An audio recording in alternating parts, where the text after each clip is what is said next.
علیک یا سیدی یا رسول اللہ وعلی آلک و اصحابک یا سیدی یا رحمت للعالمین الصلاۃ والسلام علیک یا سیدی یا ابا الزہراء البتول وعلی آلک و اصحابک یا سیدی یا جد الحسن والحسین یا غوث اعظم بمن بے سر و سامہ مدد قبلہ دین مدد کعبہ ایمان مدد مقتدر اور معزز میرے سامعین و مشاہدین، گزشتہ اور گزشتہ سے پیوستہ جمعۃ المبارک بات ہو رہی ہے لعلکم وفعلوا الخیر لعلکم تفلحون۔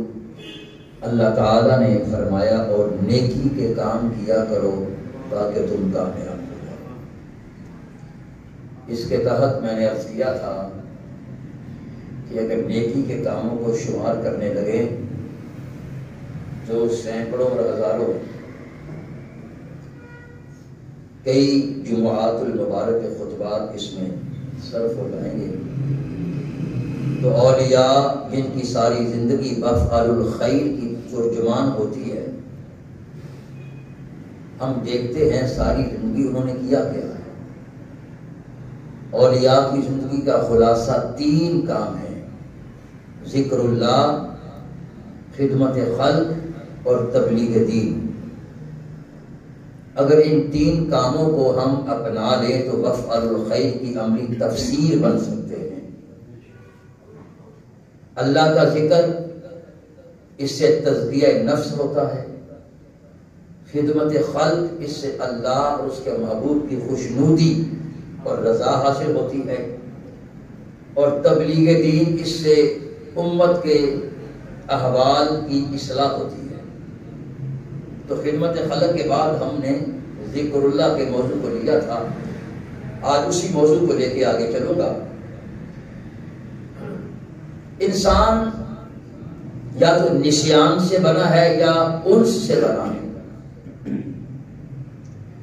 اگر انسان نسیان سے بنا ہے یا لفظ انسان کا مادہ نسیان ہے تو اس کا مطلب ہے بھولنا اس کی فطرت میں ہے، بھولنا ہماری فطرت میں ہے، اور بھولنے پہ پکڑ بھی نہیں ہوتی۔ اگر کوئی بندہ بھول جائے نماز میں تو سجدہ سہو کر لے، ہمیں کوئی گناہ نہیں ہے۔ جان کے نہ بھولنے والا بن جائے، بھول پہ پکڑ نہیں ہے۔ تو اللہ نے بھی فرمایا ٹھیک ہے تیری فطرت میں ہم نے بھولنا رکھا ہے، تو بھول جاتا ہے، مگر جب بھول جائے تو کوشش کیا کر کہ ہم اس تجھے یاد آ جائیں۔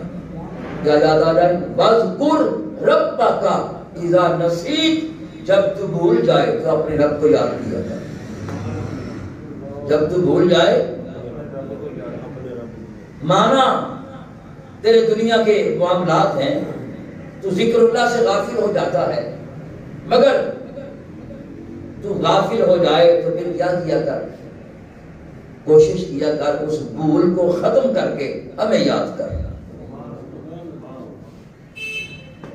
اور جب ہم اسے یاد کریں گے تو پھر ملے گا کیا؟ فرمایا اذکرکم، میں بھی تمہیں بولیے یاد کروں گا۔ اعلیٰ حضرت امام اہل سنت مجدد دین و ملت رحمت اللہ تعالی علیہ نے فتاوی رضویہ میں حدیث پاک نقل کی ہے، سننے والی ہے، میں جو بنو عبد المطلب کے ساتھ نیک سلوک کرے گا۔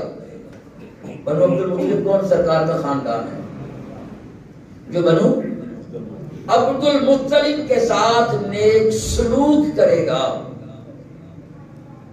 رسول اللہ فرماتے ہیں جب حشر کے دن وہ مجھ سے ملے گا۔ کب ملے گا؟ حشر کے دن جب وہ مجھ سے ملے گا تو اس کو میں اس کی نیکی کا بدلہ دوں گا۔ کیا دوں گا؟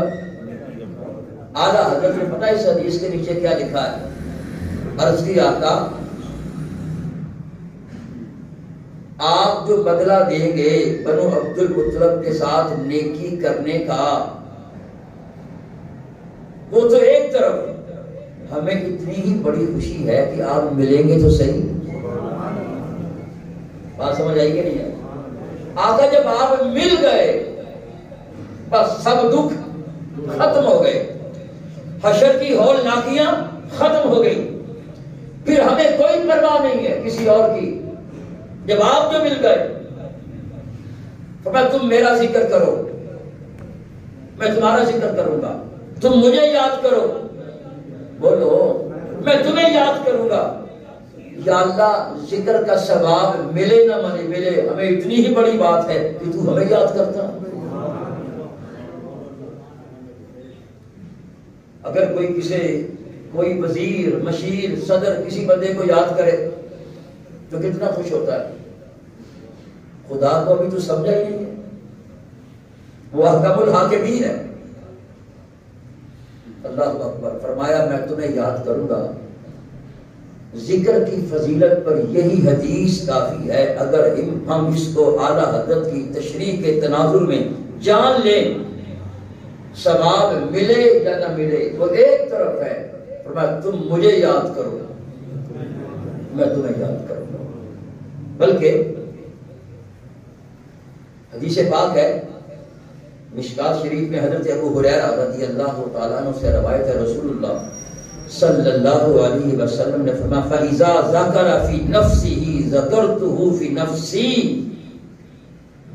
یہاں نفس کا معنی دل ہے، لیکن اللہ دل سے پاک ہے، تو علماء نے اس کا ترجمہ کیا کہ رسول اللہ صلی اللہ علیہ وسلم نے فرمایا، اللہ فرماتا ہے کہ جب بندہ مجھے تنہائی میں یاد کرتا ہے میں اسے اس سے بہتر تنہائی میں یاد کرتا ہوں۔ وہ اللہ الصمد ہے، اس کو کسی کی پرواہ نہیں ہے، مگر بے پرواہ ہو کے جب کسی کی پرواہ کرتا ہے تو کمال کرتا ہے وہ بے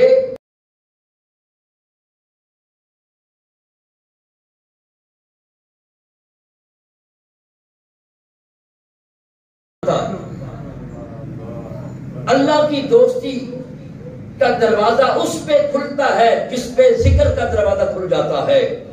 اللہ کی دوستی کی ابتدا ہے ذکر اللہ، اور پھر ابو سعید خراز کہتے ہیں جب اللہ کے ذکر کا دروازہ کھل جائے بندے کے اوپر، آج ہم 5 نمازیں پڑھ کے سمجھتے ہیں ہم نے بڑا تیر مار لیا، اور ذکر کرنے والے جو لمحہ لمحہ رب کو یاد کرتے ہیں، ایک لمحہ بھی غافل نہیں ہوتے، وہ رات کو سوتے وقت کہتے ہیں یا اللہ میں نے تیرے ذکر کا حق نہیں ادا کیا۔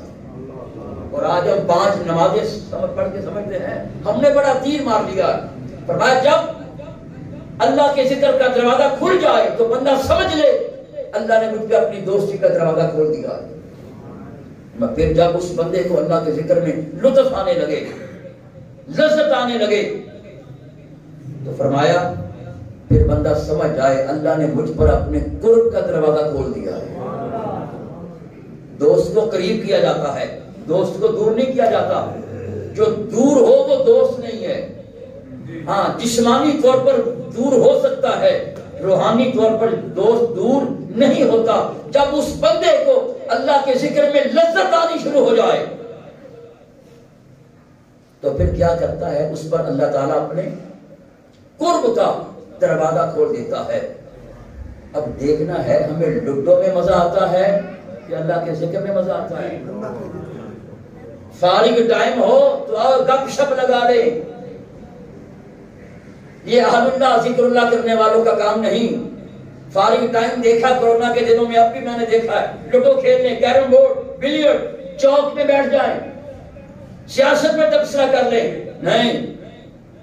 اللہ والوں کا کام ہے، اگر تمہیں کاروبار سے دنیا کے جمیلوں سے ٹائم ملا ہے وہ خوش ہوتے ہیں، کس لیے؟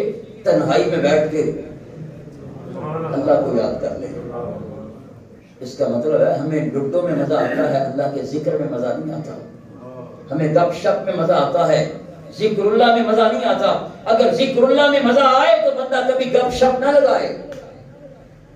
اور آج ہم نے مفاہیم کو الٹ کے رکھ دیا ہے، جو زیادہ ہنسے اور ہنسائے ہم کہتے ہیں یہ زندہ دل ہے۔ مصطفیٰ کریم نے فرمایا جو زیادہ ہنستا ہے اس کا دل مجروح ہے۔ آقا نے کچھ اور فرمایا، اور آج ہم نے مفاہیم الٹ کے رکھ دیے ہیں. ہم کہتے ہیں یہ ہنستا ہے، ہنساتا ہے، یہ زندہ دل ہے. ارے یہ زندہ دل نہیں، مصطفیٰ فرماتے ہیں جو زیادہ ہنسے ہنسائے وہ مردہ دل ہے. زندہ دل اس کا ہے جس کا دل رب کو یاد کرتا ہے. ابو سعید خراز کہتے ہیں جب اللہ بندے سے دوستی کرنا چاہے اس کے لیے ذکر کا دروازہ کھول دیتا ہے. جب اسے ذکر میں مزہ آنے لگ جائے، ذکر میں لطف آنے لگ جائے، ذکر میں منہمک ہو جائے، ذکر میں انہماک جب اسے مل جائے وہ سمجھ لے اللہ نے مجھ پر قرب کا دروازہ کھول دیا ہے. اور فرمایا جب اس کو ذکر میں، اللہ کے ذکر میں لذت آنی شروع ہو جائے، پھر ایک مقام ایسے ہوتا ہے اللہ تعالیٰ اسے محبت باطنی کی مجلس کی طرف اٹھاتا ہے، پھر توحید کی شاندار کرسی پر بٹھا دیتا ہے، یعنی وہ کامل موحد بن جاتا ہے. پھر اللہ تعالیٰ اس سے پردے ہٹا دیتا ہے، پھر فردانیت کے گھر میں داخل کرتا ہے. پھر اللہ تعالیٰ اپنی جلال و عظمت کے پردے کھول دیتا ہے. پھر وہ شخص اپنے وجود سے فنا ہو کر بقا کے مقام پہ فائز ہو جاتا ہے. شیخ شبلی غوث پاک کے پیر و مرشد ہے، وہ فرماتے ہیں رسول اللہ صلی اللہ علیہ وسلم نے فرمایا جب تم کسی کو مبتلائے آزمائش دیکھو، وہ بندہ جو کسی آزمائش میں پھنسا ہوا ہو. آج ہم میں سے ہر بندہ کسی نہ کسی ابتلا میں ہے. کسی کی اولاد کہانی مانتی، کسی کے بچیوں کے رشتوں کا مسئلہ ہے، مختلف آزمائشیں ہیں ہم پر. رسول اللہ فرماتے ہیں جب تم کسی کو مبتلائے آزمائش دیکھو تو خدا سے عافیت مانگو. کیا مانگو؟ عافیت مانگو. اللہم انی اسألک العفو والعافیہ فی الدین والدنیا والآخرہ. پوچھا گیا آقا یہ مبتلائے بلا کون لوگ ہیں؟ فرمایا وہ لوگ ہیں جو یاد الہی سے غافل ہو جاتے ہیں، پھر اللہ انہیں دنیا میں کی آزمائشوں میں پھنسا دیتا ہے. عبداللہ ابن شقیق بیان کرتے ہیں رسول اللہ صلی اللہ علیہ وسلم نے فرمایا بات ذکر اللہ کی،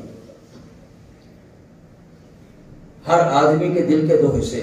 رسول کریم فرماتے ہیں ہر آدمی کے دل کے دو حصے، ایک میں فرشتہ ہوتا ہے، ایک حصے میں شیطان ہوتا ہے. اور یہ بھی حدیث پاک ہے شیطان بندے کے خون کے ساتھ کیا کرتا ہے؟ گردش کرتا ہے. اور یہ بھی حدیث پاک ہے بندہ جب اٹھے اسے چاہیے کلی کرے، ناک دھولے. شیطان بندے کے ناک میں رات کو رہتا ہے.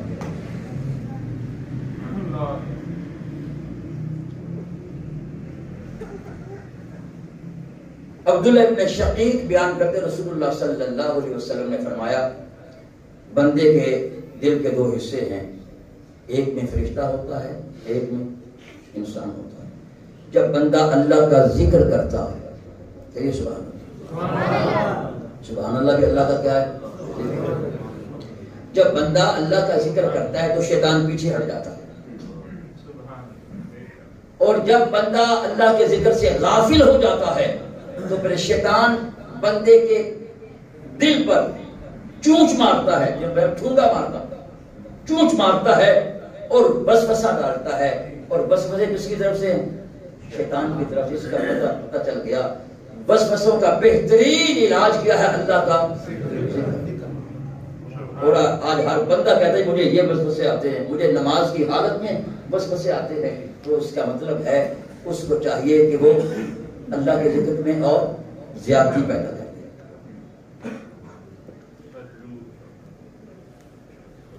اللہ کا ذکر جو ہے یہ قرب خدا بندی کا ذریعہ ہے، بارگاہ ایزدی تک پہنچنے کا ذریعہ اللہ کا ذکر ہے. اللہ کا ذکر حریم کبریا تک پہنچنے کی سیڑھی ہے، ہر دکھ کا علاج ہے، بے سہاروں کا سہارا ہے، بے آسروں کا آسرا ہے، بے بارشوں کا بارش ہے. آپ دیکھیے سیدہ زلیخا محبت کس سے کرتی تھی؟ یوسف علیہ السلام سے. پوجا کسی کی کرتی تھی؟ بت کی. یوسف علیہ السلام اس وقت تک نہ ملے جب تک بت کی پوجا کرتی تھی. حتیٰ کہ یوسف علیہ السلام کی محبت میں تخت بھی گیا، بخت بھی گیا، راج بھی گیا، تاج بھی گیا، حکومت بھی گئی، بادشاہت بھی گئی. کلی ڈال لی. ایک دن اس بت کو ہاتھ میں پکڑا. امام غزالی نے لکھا بت کو زمین پہ پٹک کے مارا. آج میں اسے یاد کرتی ہوں جو یوسف کا رب ہے.